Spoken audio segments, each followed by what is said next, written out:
Біз бүгін бір программаға обзор жасайтын боламыз. Ол программаның аты FotoMatch деп аталады. Ол программаны Play Market'тен тартып алуға болады. Ол программа есеп шығаруға тапсырмас құралы деп айтса болады.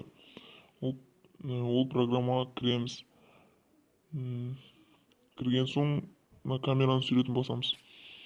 Сосын керек есебімізге сол камераны дұрыстап қаратып тұрамыз.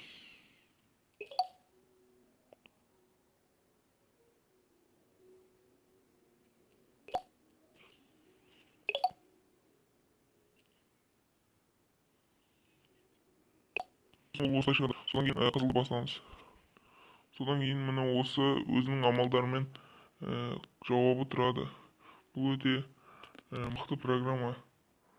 Лайк басып каналға тіркеліңіздер.